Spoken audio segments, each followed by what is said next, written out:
Namaste. Welcome to yet another exciting episode of Jai Ho. And as you're all aware, with every episode, with every season, in the last season as well as in this season, we have been addressing issues that have been of great primary concern to all of us, and that actually we have been bringing in experts to address every concern, every question that you may have in mind. And today, the biggest concern for all of us is something that is happening. Maybe not right in our country, maybe not even next doors, but something that really affects all of us, affects the whole world. That is about the war that is happening in Ukraine.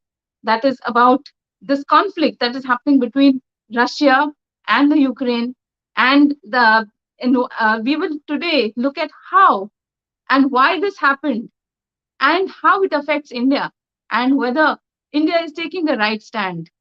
Because ultimately, this is going to affect all of us. And there are also talks about the Third World War. And God forbid, if that were to happen, then we cannot definitely sit on the sidelines. So, hoping that doesn't really come to that, today we will seek the opinions, and we will look at some really wonderful insights from somebody who is not just a strategic expert, but he has been in the midst of wars, and he has been somebody who has led our armies from the front. He is somebody who is uh, you must have seen him almost every day, on some national television, and even more so now that we are actually facing this crisis of the Ukraine-Russian war, and that is none other than Lieutenant General Syed Hasnain. So uh, we're so we're so honored to have him in our midst. So I'm sure all of you will want to know everything about this war from him. So don't go anywhere. Stay on right till the end, and we will look at this conflict from all different perspectives. Like they say that every story has three sides. That is, the two people that are involved in it and the truth. So we will look at the truth and how it affects us. So don't go away. Jai Ho. My tenure in Kashmir as the Corps Commander, and before that as GOC of Baramulla Division, as Commander of the Uri Brigade, as Colonel GS of the Avantipur Victor Force, before that in Kargil, before that in Siachen, before that in Punch. So I have been in and out of Jammu and Kashmir all my life. One is no doubt very similar to what happened in 1990. That intent has not changed. The intent is to bring political Islam to Kashmir. The aim here is to just get rid of all the minorities from here, to get rid of all Sufist ideology from here, bring in only radical extremist Islam. That is. आपको जो स्वामी विवेकानंद का discourse पूरा सुनाया है, मुझे बड़ी खुशी है आपको बताने के लिए कि I am a distinguished fellow of the Vivekananda International Foundation, और वहां पर जो अपॉर्चुनिटीज मुझको मिलती हैं to express myself, share knowledge, learn from other people, I never get anywhere else. This talk is all about the Siachen. Why are we there? What are we doing there? How do soldiers live there? How do they go through the challenges? And at the end of it, are we going to ultimately find peace? Namaste. Jai Ho. What an honor and a pleasure to have you in our midst, sir. So, Jai Ho and Jai Hind to everyone. So I'm sure that all our viewers, everybody who is watching this and who will be watching this later, they will have a lot of questions for you.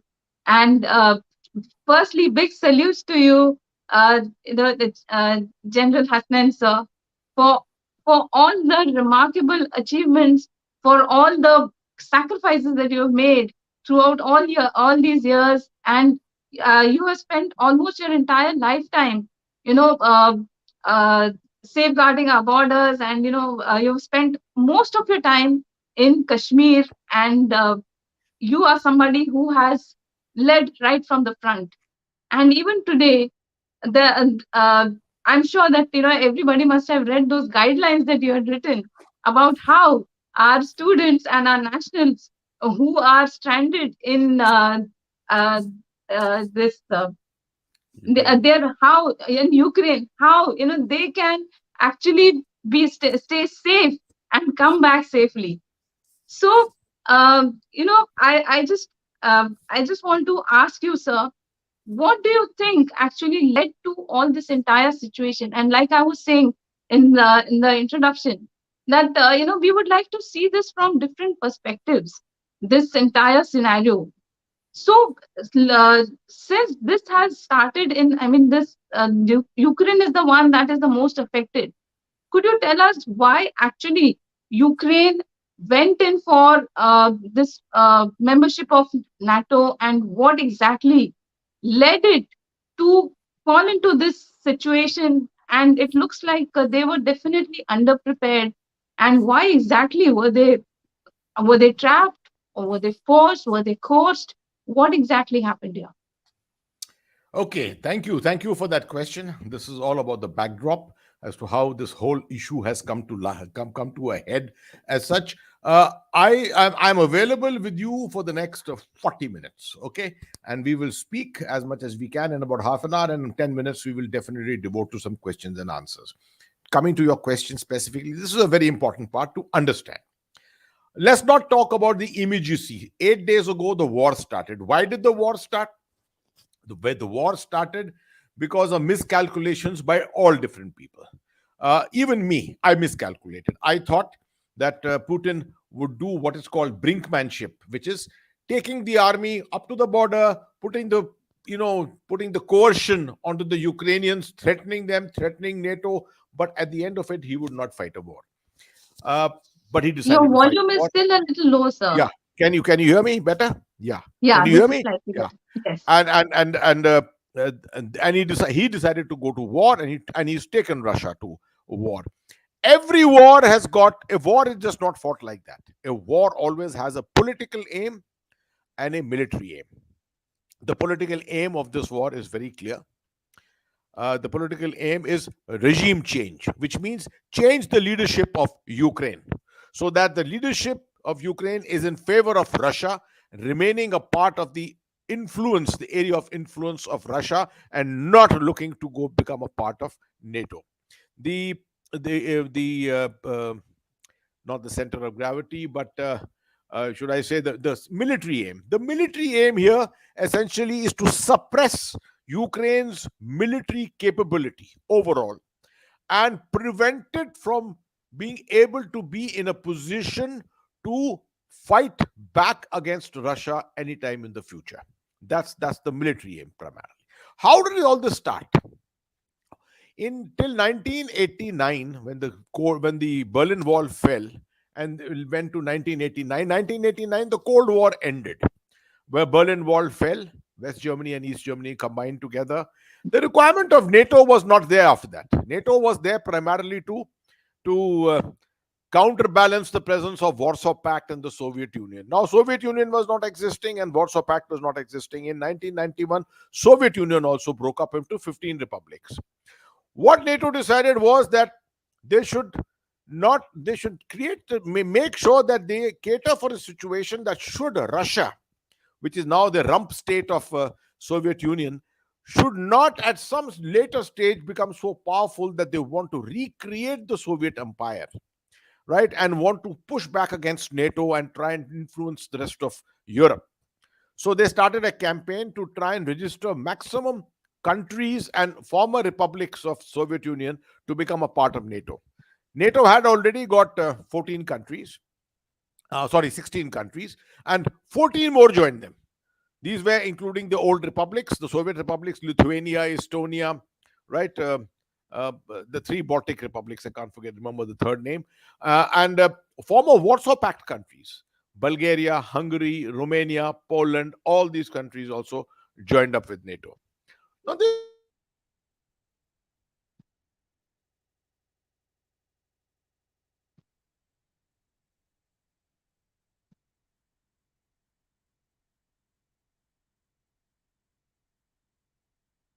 I think there's some problem with his network connection.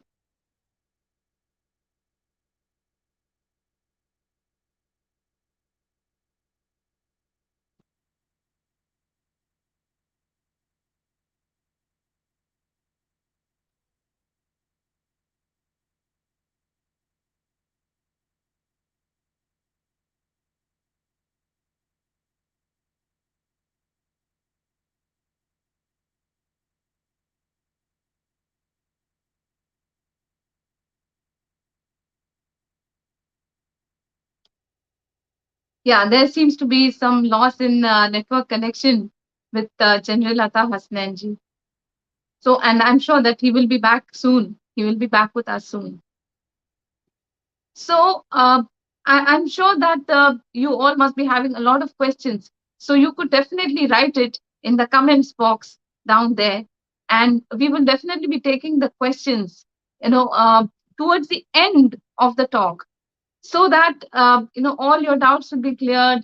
And once you listen to whatever he has to say, then later I'm sure that we will be able to uh, pick up, and whatever doubts may be remaining, you could definitely clear it with him. And um I'm sure that most of us may may be aware of how the evacuation process has been happening, and how India has been pressurized to take a stand. And that is exactly why we are today discussing about what exactly is the background between behind this entire episode, and why exactly is India taking whatever stand India is taking, and whether it is the right thing to do, and what are the implications of whatever we are doing. And as you're all aware, our country is taking quite a lot of effort to bring back all our stranded Indians, all our nationals, all our students. And not less than four ministers have been deployed, have been assigned to some four neighboring countries, and they are doing a fabulous job. And I must say that even I have been coordinating with some of the students who are stranded at some places, some in Kharkiv, at the railway stations, some of them in Kiev, and in some other places. And we have been coordinating with some people from the embassies, and they are doing a fabulous job. Yes, our government officials might not have been able to actually be there on the ground for everybody, and maybe they have not been able to answer all the calls. But then I take this opportunity to tell every student out there, whoever might need the assistance, that maybe you could form groups, and out of that group, maybe one single person could try to contact the embassy and then seek help. Because otherwise, what is happening is the entire uh, all the telephone calls are being flooded, all the numbers are being flooded with telephone calls from everybody possible, from the students, from the parents, and everybody. So it is practically impossible for people at the embassy to answer those calls. So what the embassy people have been doing is, they have been coordinating via emails, via some other, even from some back-end offices back here in Delhi. And there has been a lot of evacuation happening, and I'm sure that every one of us, every one of the stranded citizens will be back home soon. Like General VK Singh has said, that not even one single person will be left behind. And I think that is an understatement, because yesterday we saw some images of somebody even bringing back their pet into the aircraft. So I think that is a fabulous job. So we have General Hasnain back here with us, and I'm sure that everybody is waiting to hear I'm what he so has to sorry. say. My apologies. These are the logistics of living in condominiums, because there was a slight power failure, and the lights then came back with the generator, but the internet goes off with that. So it took a Yes. little time for the internet to come on. In fact, I'm now working on a hotspot of my mobile at the moment. Okay, But I'm back, but I'll make up for that time also. I'll make up for that time. and I just want to add one thing here, that I am deeply grateful to you that in the midst of I know that you have been back to back on so many television channels, voicing your opinions, giving out suggestions, giving explanations and speaking on so many channels back to back, and yet you made time for this show, for our channel, for all our viewers. It, So once remember, again, remember, you my all are deep special. gratitude to you, sir. You all are special because you are young people, and you are the Thank future you. of the nation, and it's very important to give you that opportunity. These channels can keep they are very commercial, they are this thing, whatever they are, but you all are the true voice of the country, and I want you therefore to come to your kind of event and let people listen to it. That's a more important thing. Okay, so I'll Thank come you, back sir. to what I was saying that Yes. in 1991 the Soviet Union broke up into 15 republics. uh, some of them joined NATO. The Warsaw Pact countries, which were part of the Soviet-led Warsaw Pact, that got dismantled, and many of the countries joined NATO. NATO, what the reason for it was, you see, a step into NATO meant a step into the European Union subsequently. And if you are part of the European Union, the larger is important to realize that development, uh, upgradation of economies, everything will take place. The quality of life will improve, like West Germany and East Germany. You see, when they got integrated, West Germany ensured that East Germany has come almost to the standards of West Germany today. So this is what they were looking for. Ukraine was also one of the countries which was seeking this kind of a NATO membership. It's not a member of NATO at the moment. It was seeking this kind of a membership. So the Russians were very clear. There, you see, you have to understand that there are red lines which have to be drawn. They said, okay, it is. They didn't want any of these countries to go to NATO, but they were very weak. Russia was very weak, economically very weak, politically very weak. It did not have that kind of power which the United States had after the Cold War. So the Russia could not resist doing anything like that. They could not hold back these countries. But on Ukraine, they were stuck. They said, because there are two reasons for it. If you look at Ukraine, it borders Belarus, right? Belarus. And it's jutting out like a dagger into the heart of Russia. It's got a 2,000-kilometer frontier with Russia. Now, if NATO gets access there, then if Ukraine is a part of NATO, then automatically it almost acts like a base which is jutting into Russia. The second part is the maritime part. You see, the Ukrainian coast is on the Black Sea and partially on the Sea of Azov. Now, Russia's Black Sea fleet is a very, very important military entity that it has got. Through the Black Sea fleet, which is located in Crimea at this place called Sevastopol, the port of Sevastopol, through this fleet, they carried out the influence of the Black Sea. They made access to the Mediterranean, and they could influence the Mediterranean. Without Crimea, without Ukraine, Russia cannot have control over the Black Sea. In fact, any influence over the Black Sea.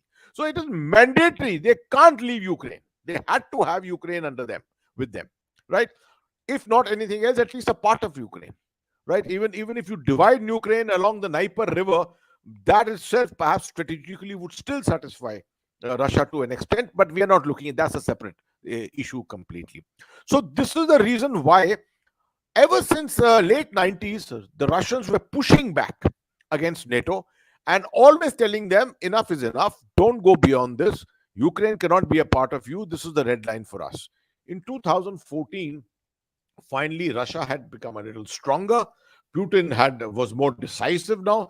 They decided that enough is enough, so they launched operations to influence the Donbass area, the eastern area where there is a larger Russian settlement. You see, after all, Ukraine was a part of Soviet Union, so all this settlement of people here and there had been done. So that Donbass area has got a majority, 52-53% of Russians, right? So that is one area they wanted Right. to get hold of and influence. The second thing is they wanted to get hold of Crimea, the peninsula of Crimea, Sevastopol, the port of Sevastopol, so that the Black Sea fleet would not get compromised. That they did in 2014. And thereafter, for last 8 years, they have fought what is called a hybrid war. Hybrid war is well short of conventional war. There is no throwing of artillery and missiles and things like that. It is fought in the domain of cyber. It is fought in the domain of economics. It's fought in the domain of psychological warfare, right? In the domain of media, legal warfare, all kinds of mixtures of this kind, financial warfare, all kinds of things like this mixed together. That becomes a hybrid thing. It is short of war. And to give it a little more push, this kind of hybrid war has the backing of what is called intimidation, by a military intimidation by a portion of the armed army or the armed forces. This is what the Russians have been doing in the last 6 months, intimidating Ukraine, a little beyond hybrid war, and looking towards taking this into the realm of a conventional war, which is what it is now. Right. Now, today we are in day 9 of the war, of the aggression from Russia's side. And there was a brief period when, Putin had actually announced that, they're taking back their tanks, and, even, there was this talk everywhere. And all of us, even I have spoken on some channels, and we made these kind of predictions that, they are definitely not going in for this war. So then what exactly happened that he actually went in for this attack? And was it because the US put in they deployed their forces, they decided to bring in their forces into Europe? Is that what triggered him? Or do you No. think that this could have been avoidable if the US did not actually take that drastic measure? See, there are two, three things you have to look at from the strategic angle to see the in the backdrop also. 6 months ago, what happened? You must remember. 6 months ago, Afghanistan. The Americans withdrew from Afghanistan. NATO withdrew from Afghanistan in a hurry. Not a very good sight. The manner in which the Americans left. Uh, it was considered a strategic defeat. You may accept it or not accept it. The Americans don't accept it.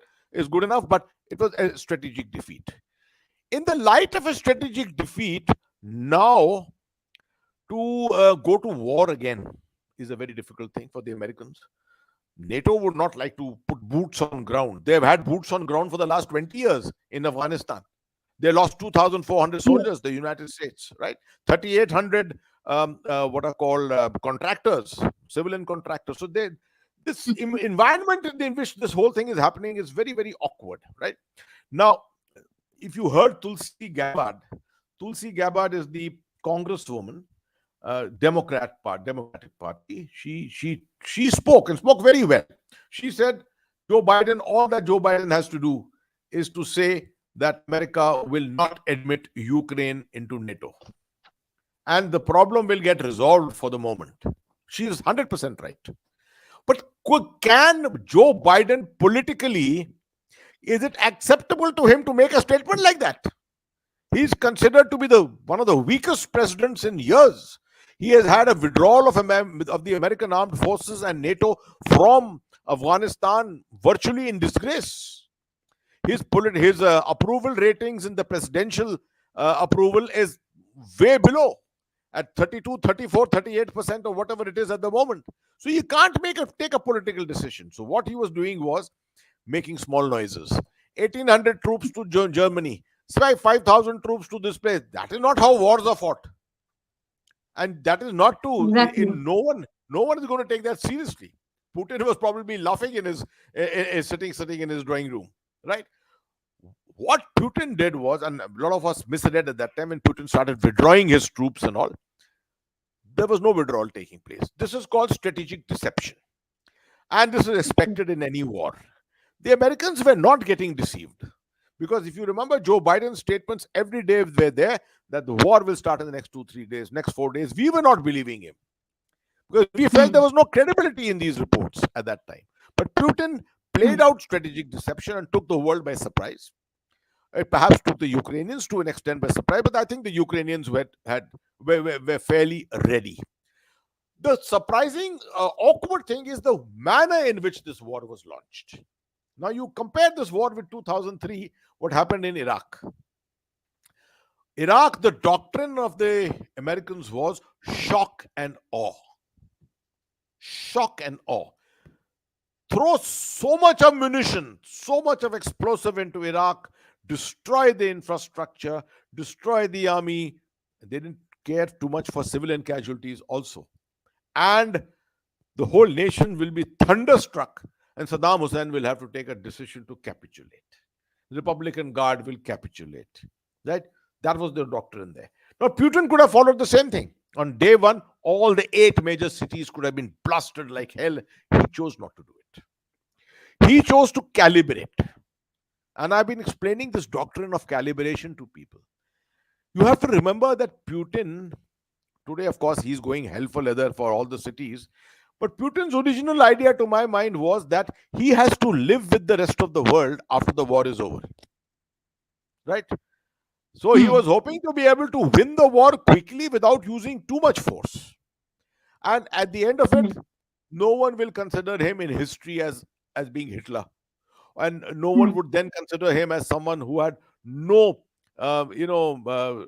remorse about what he was doing and no concern for humanitarian kind of casualties which were taking place. So he decided to use very limited force in the first 3, 4, 5 days. And those 4, 5 days, he used air power was not used. No, Russia has got 15,000 combat aircraft compared to 700 aircraft which Ukraine has got. But yet the Russians did not use their air power to get a favorable air situation or what is called air superiority. Because once you have got air superiority, then your ground forces can function comfortably. He didn't even aim to do that. The Ukrainians actually hit back very hard. Ukrainians hit back very hard. Yeah. But he had made some statement saying that this entire war will be over in, say, 2 days. That is the kind of confidence that he had. Or was it just some kind of posturing? Just remember one thing, Rajalakshmi, remember one thing about war.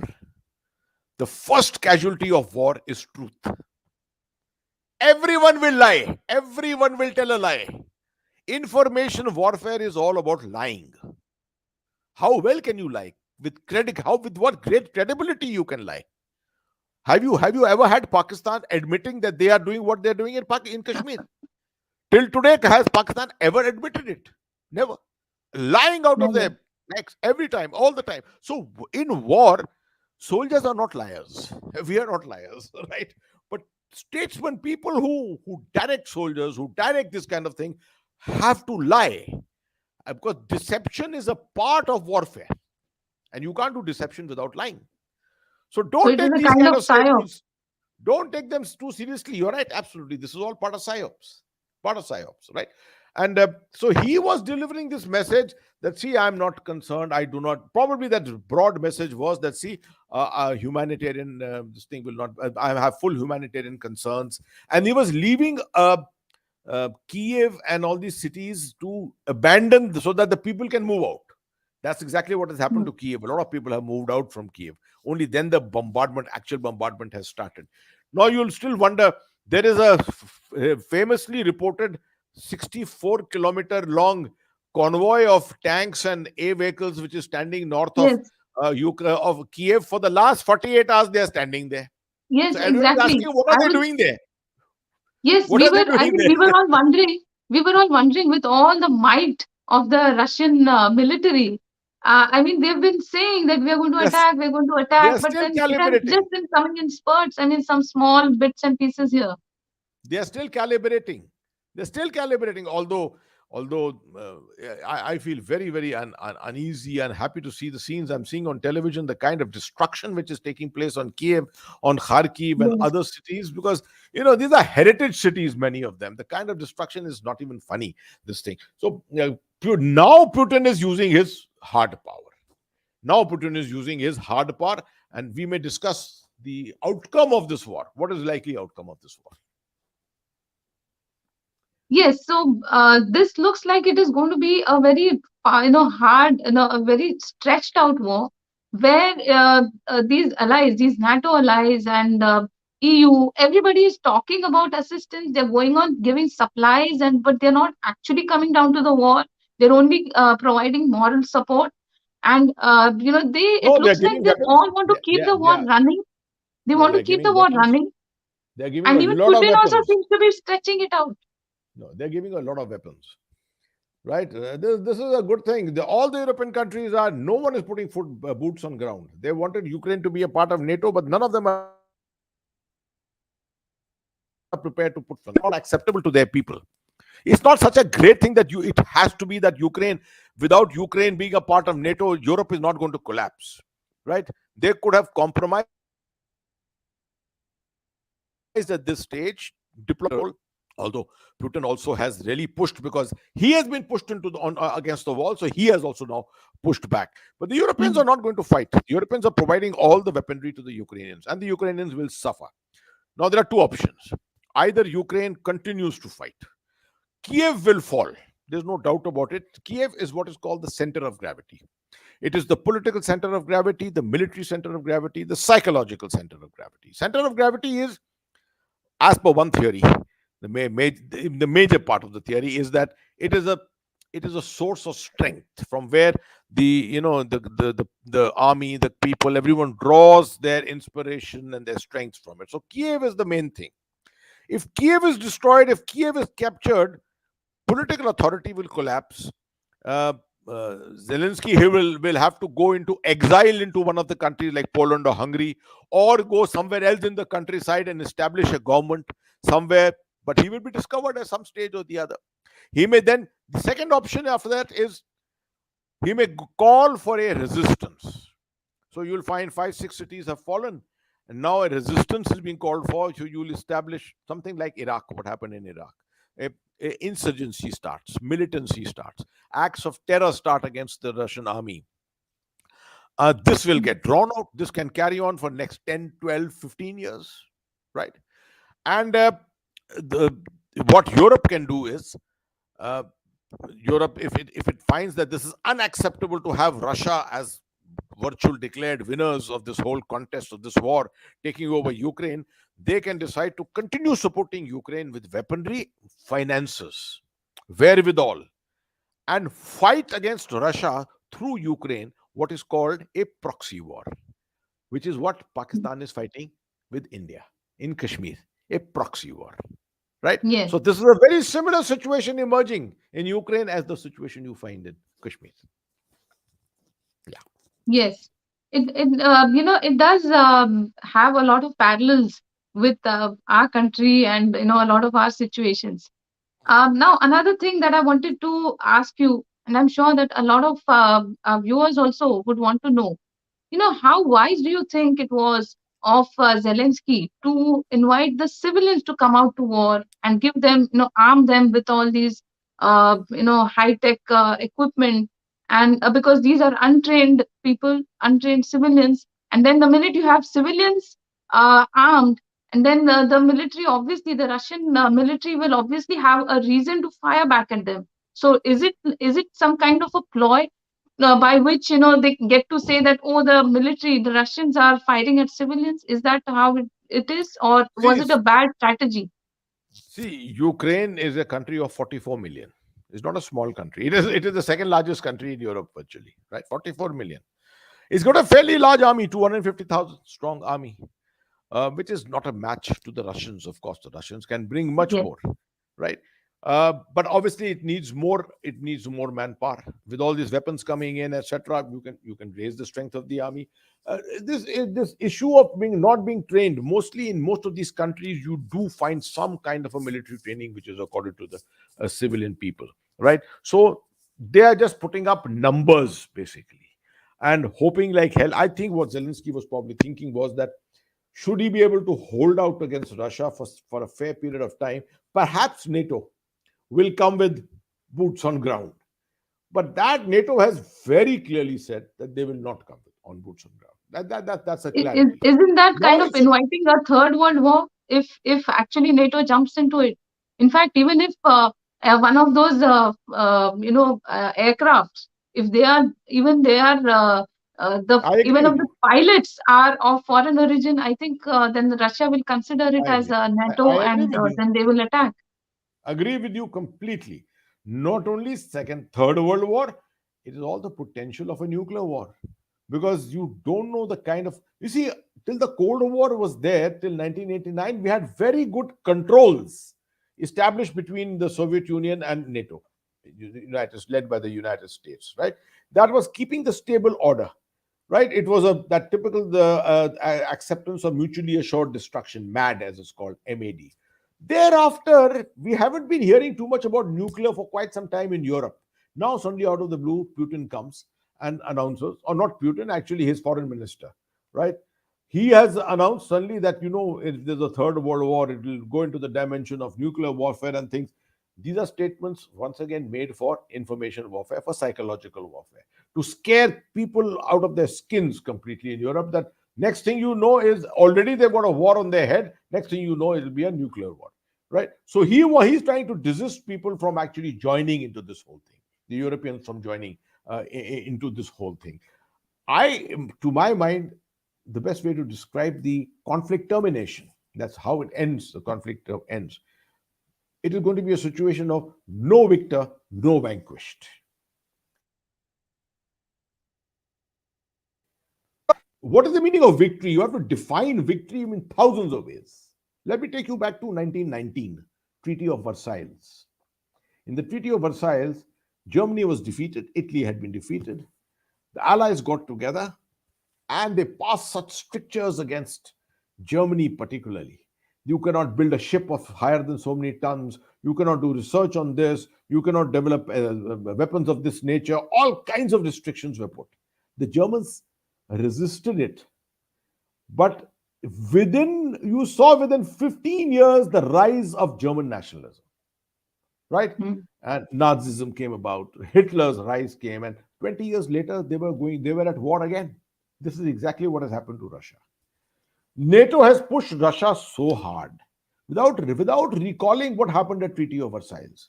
That once you're the victor, don't go after the vanquished. Don't go after the vanquished, because that vanquished will remember it. And he will come back to Mm. hit you one other day, some other day, which is what happened in the Second World War. So this is exactly Mm. what has happened. The Russians came back in 2014 after they had regained some strength, and they started this hybrid war. Now they are at regular war with the West at this moment. So at the end of it, even if Russia captures the whole of Ukraine, I don't think that uh, they are really the victors, because at conflict termination they may have got territory, but they haven't got the moral ascendancy, right? Though Mm. they are still they're going to be under sanctions. They will not be a part of the international community. Virtually, they will be part of United Nations, but everyone is going to shun them. Which is why a very interesting issue comes up: is India's stance correct or wrong? Right? Yes. And this evening, this is the fifth time that we have in the UN Human Rights Council we have abstained. I chose to use a different terminology. Hmm. First of all, everyone must understand that nations do not vote left or right, black or white, because they love someone. It's not that we love the Americans or we love the Russians. We love India. Yes. We Yes, love Indians. absolutely. Our interest is the most important thing. The primary thing is India's interest at the end of the day. Not judging the interest of the country at such a juncture is a huge foreign policy challenge. That's the challenge which the MEA, Ministry of External Affairs, is facing at the moment. And that's why you're finding every evening meetings of the Cabinet Committee of Security. Prime Minister Modi is presiding over them, and a lot of advice is being given, lots of exchanges are being done, intellectual these things are being done. Academic institutions are proffering advice, media is proffering advice, our military is proffering advice. A lot of people are doing all this at the moment. Very, very difficult decision to take at this time. From my side, I offered a new terminology. My terminology is that we were always neutral.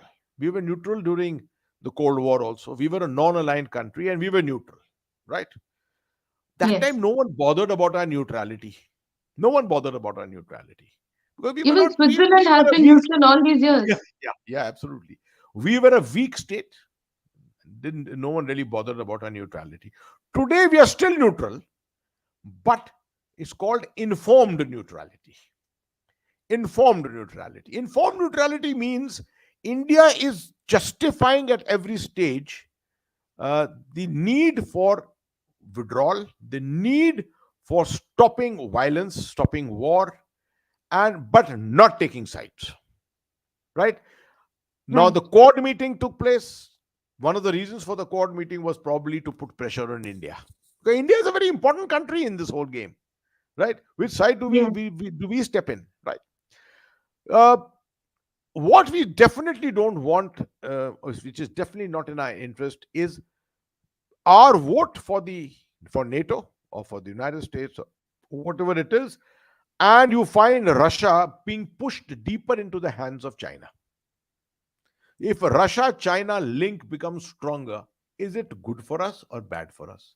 Simple question. Everyone will understand what our interest is, therefore. We can't, we Exactly. can, you see, at the same time, uh, we are telling the Americans, see, we are part of Quad. We are ready. We are part of Quad. We are going to be in the Indo-Pacific. We are going to be involved with you in the Indo-Pacific in every way to prevent the rise of China, the not so common peaceful rise of China. In this particular scenario, on our northern borders with China, no one will come to our assistance. If China comes to war today with tomorrow with us, no one's going to come to our assistance. We are alone.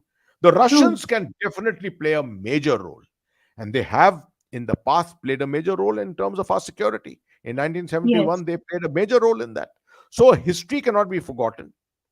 Emotions have to be set aside, and these are situations in which you cannot take black or white, as I said, right and wrong.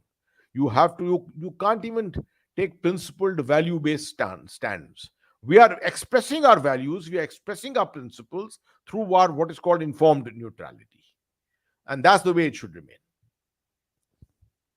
There was one opinion that perhaps the West is looking at us and is demanding that we take sides, just so that because they know that we are not actually going to take sides, but then it gives them some kind of a reason to actually it gives them some kind of an excuse to not take sides when actually China is doing some aggression, or when Pakistan is up to some mischief at our borders. No, that So that do you that think that that there that is that is not entirely true. That's not entirely true. They are wanting. You see, as I explained to you, India is an important. We are a middle power. We are a rising power. We are a $3 trillion economy. Yeah, when you combine all these things, these are the important ingredients of your decisions. The world obviously will look at you with an eye that hoping that you will support their side of it, right? They are saying the Russians have caused aggression. They are not following human rights. Uh, they're not adhering to principles of war and things like that. How much did the United States adhere to all this in Afghanistan? How much did they adhere to all this in exactly? Iraq? Right. So you can one can debate and one can argue, but the point is that our interests are involved. Now, one of our major interests in this, which is going to get affected very badly, if we continue to remain neutral, if we don't show a stance of support for NATO and the United States, they just could use the CAATSA, sanction against us. So just to tell your audience, CAATSA is called what it stands for: CAATSA, Countering Yes, America's Adversaries Through Sanctions Act. CAATSA. Now, why is CAATSA important? Because CAATSA was put on all the nations who were not following the sanctions which the Americans had put on Iran, right? And on right. Russia. And on Russia, not to buy weapons from them. We bought $5 billion worth of S-400, which is a class weapon, absolutely, right? So the first of the shipments of S-400 has reached India, but three more shipments, I think, have still awaited to come. Now, if they put sanctions on us, it's going to be very difficult for us to buy these, to But receive. when India was, during this time of the S-400s, when that deal was being made, and a few months early, Blinken had made this statement that they are going to consider India a little differently, because we are partners with them in Quad, and we are very strategic partners with them, and they have a lot with us, There is nothing lot to do static. with us. There is nothing static in international politics. There are no permanent friends and there are no permanent enemies. Everything depends on situations. The situation has changed around tremendously since then, right? And Karsa was in Trump's time. And when Joe Biden came to power, this is what we were fearing, because we knew that Joe Biden is very, very strict about these kind of his perceptions on these things are very strong. So we thought maybe he may just implement CAATSA. But then you are absolutely right. Blinken came, Secretary of State Blinken came and gave us that assurance that this would they would not follow that kind of a policy. But they also wanted our support in the Indo-Pacific. Two of us Yes. had to play together. Otherwise, you can't have. Now the situation seems to be getting awkward. I'm not saying that they are going to impose CAATSA immediately.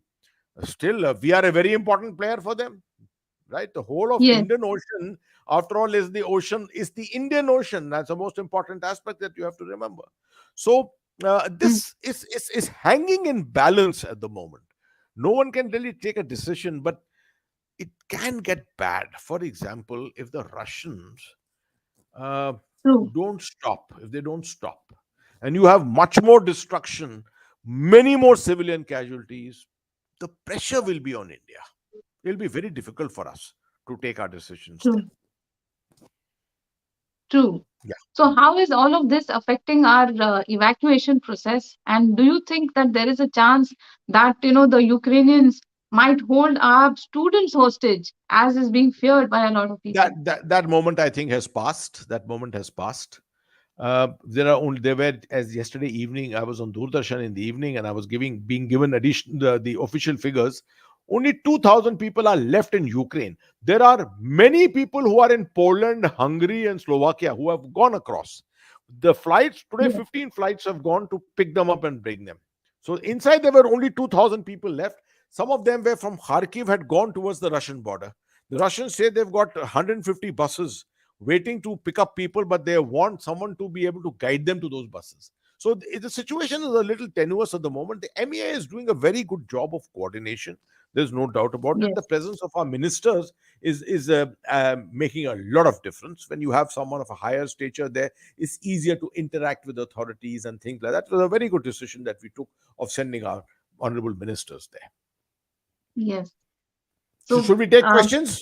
Should we yes, take yes. questions I was now? I was just going 10 to minutes, say that 10 minutes we can.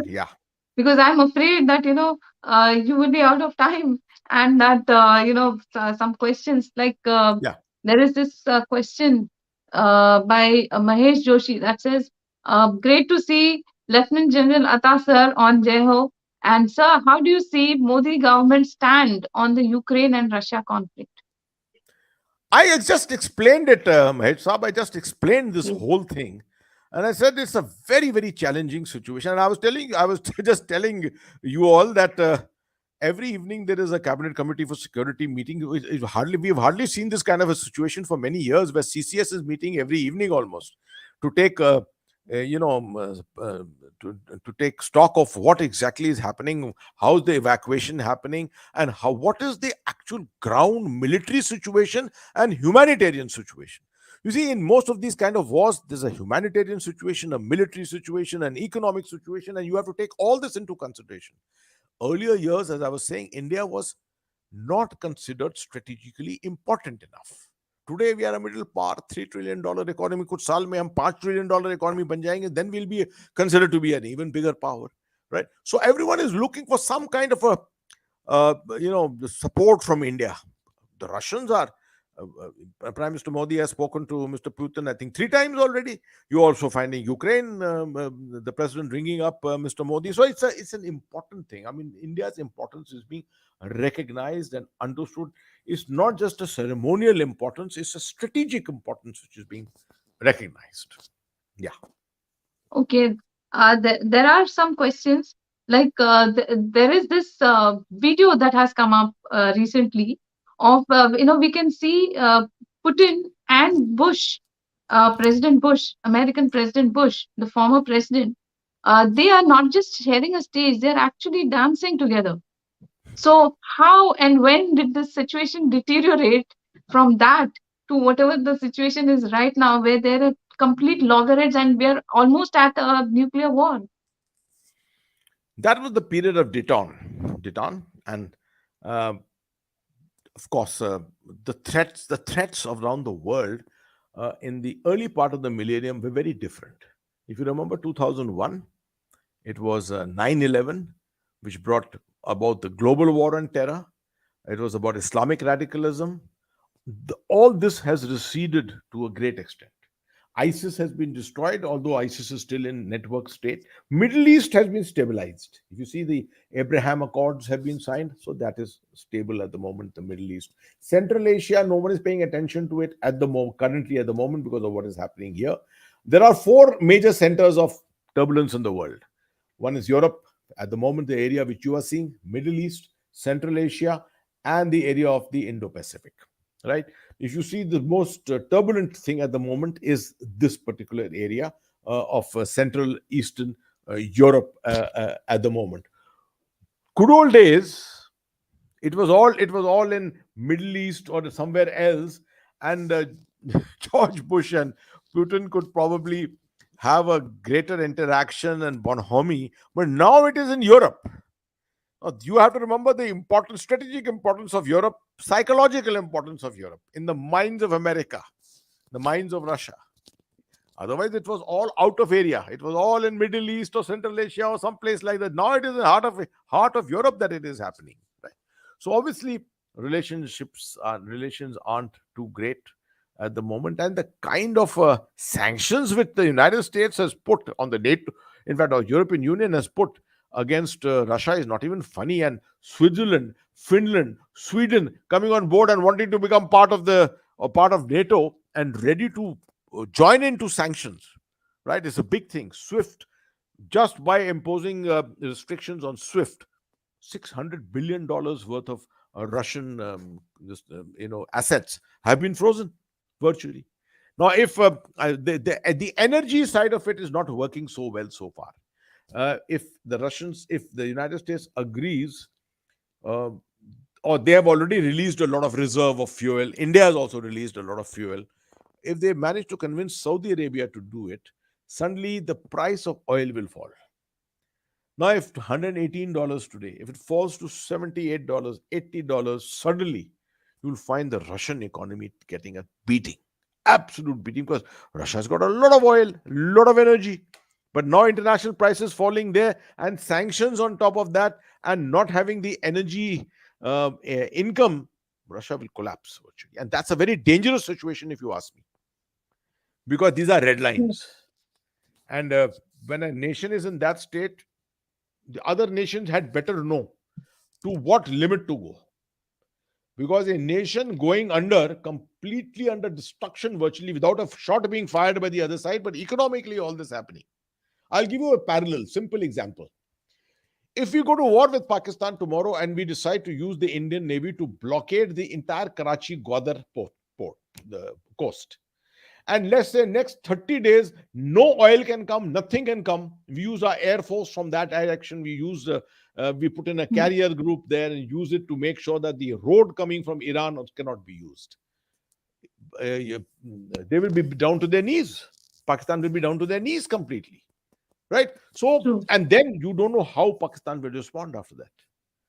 They could very well, I mean, this could be the red line, and they could respond even with a tactical nuke somewhere here and there, just to show a demonstration. So Russia can do something similar. So this is something that NATO and the United States has to be very careful about. Yeah. True. Now, there is one more question, that what are the chances that Zelensky will actually come down to the conditions set by Russia, and there will be an end to this war? My reckoning is that he has been made into such a hero by the world, by the Ukrainian people. Public opinion has done it, that now it's very difficult for him to step back. This is what happens, when you build the psyche of an individual like that, it's very Yes. difficult to step back. If Yes. he steps back, then he'll lose that kind of image which he has created. True. So, to my mind, he is, if his government falls, he is going to go into hiding, and he will try and put up resistance. How well the Ukrainians can organize resistance, I can't say yet at the moment. Iraq, they put up the resistance, and you found what happened to Iraq 8 years later. The effects of that was ISIS. The creation of ISIS was because of this resistance which happened in Iraq. And we saw 4 years of madness in the Middle East. The Syrian civil war, Iraq in flames, all this was happening at that particular time. So you can't predict this kind of a thing at the end of a war which cannot be won by anyone. Yes. Yes. I'll take a last And question. okay, so there is one the okay, we can take this one question. I think that there was a situation where when the oil sanctions were put on Japan, then that perhaps led to the their attack on Pearl Harbor, Nuclear. the Pearl Okay. Harbor That is attack, and 1942, then 42. subsequently the atom bomb at Hiroshima. So, is this what are the dangers of the sanctions that are being put on Russia right now? Like, do you I think just that they explained it could to you. actually lead to I just something like explained this whole thing. I explained this whole yes, thing in the last question also, that there are yes, red lines. If you are if you strategically understand this situation, you will have to study, analyze, and understand that red line and the psyche of the man who's likely to order a strike. American intelligence agencies are saying Putin has lost his mind. I am not sure how true that is, but obviously they have to. You have to be careful on these things. You can't. That is why this kind of a war, you cannot push for victory. Right? You don't know what is victory. What is the meaning of being a victor? Destroy the whole of Ukraine, kill every Ukrainian, and capture Ukrainian territory. Is that victory? That is the biggest loss for true, Russia. true. So your own So, victory in your mind can become a loss for you also. Yeah. yes, very true. This is why So, I always say that people think that war is a joke.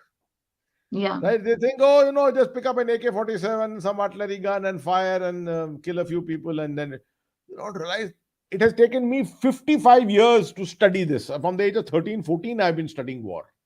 Right? I still don't know enough. I still don't know enough. yes. No, but I disagree with that. You have such amazing knowledge about so many issues, and I know that there is you are. I mean, you had given me a deadline, and we have crossed that. But I'm hoping that you'll be back, like you promised, for another talk on Kashmir, which is something that you have spent, eons. You have spent so many years there, and we would definitely want to know how you think we are going to be able to counter this that other half front other than the two front war that actually we are at. I So promise that you and your viewers that I will come back and do Kashmir. Before Kashmir, I'll actually do Ladakh. I'll do Ladakh okay, because that's the latest thing at the moment happening. And so I'll do yes, Ladakh and then I'll come back to Kashmir, right? Sometime in the okay, near future. Thank okay. you. Thank So you very I think much. that Jai I Hind to everyone. so any message that you would want to give our youngsters, because this I mean that I have made it a point to for our experts to be giving a message to the youngsters so that they can make the country proud and our country a Vishwa Guru. See, it's a very important thing in your life. I have been a teacher and an instructor of all this three times in my life. I was a platoon commander at the Indian Military Academy, and today's generals were all cadets of mine, many of them. I was an instructor at the Staff College in Wellington, that's in Nilgiris. And my best tenure of my entire career, a lot of people think that I would say my tenure as commander in Kashmir must have been the best tenure and all. No, my best tenure was when I was commander of the junior command wing at the Army War College in Mau.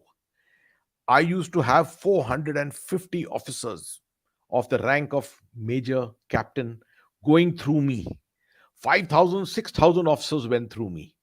And I said, this is the biggest challenge. How to teach, how to bring knowledge to them and how to change their minds. Today, I feel proud when I go around today. I find those 6,000 officers are placed here and there, all over the place. They are there. And all of them come to me immediately and say, sir, I was your student at so and so place. Right? Guru Shikshak relationship is for life. This is something I always told them. Guru और शिक्षा ये भारतीय वो है संस्कृति है. This is typical Indian. This is an Indian tradition, not anywhere else in the world. That the teacher and the taught, the Yes, the shikshak and the guru together, right? So remember one thing: learn. You're always a learner. I'm still a learner. I still learn. Read as much as you can. Even if you don't understand something, read. and come back to someone to explain it to you, right? Reading is the most important thing. And don't be disappointed if you feel that you cannot understand something. Everything cannot be understood. The pamphlets of the Indian Army, which I read as a captain, I understood nothing. I became a colonel, I started understanding something. As a brigadier, I understood them better. As a general, I understood them fully. So, at every stage of life, every bit of information will make a difference in your brain, right? Keep looking forward to that knowledge. That's my message to you. Thank you. Thank you so much. And that, I think, it defines how, there is so much difference between a teacher and a guru. You are a real guru. And thank you so much for all the knowledge and Thank all you. the insights that you have shared with us. And I'm really looking forward already to another, insightful session with you. So, Thank you so much. I God bless mean, all your young friends and young colleagues who are with us on this show today. All I can say is I want to wish to give them my blessings. God bless. Thank you. thank you so much, sir.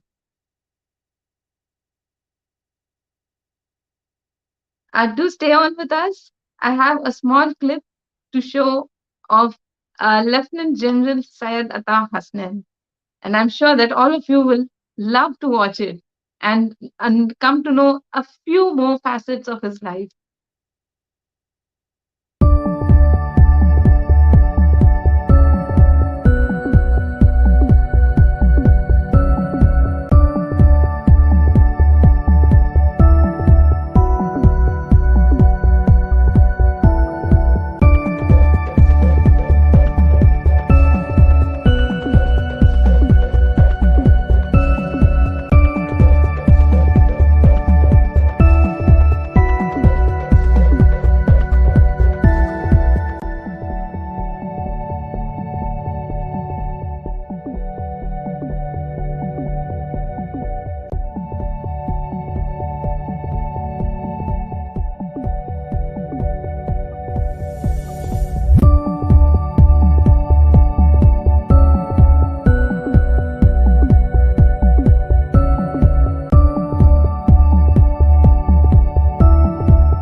Thank you so much, everyone, for watching this episode and for watching all our past episodes. And do keep watching Jeho and do like and subscribe to this YouTube channel.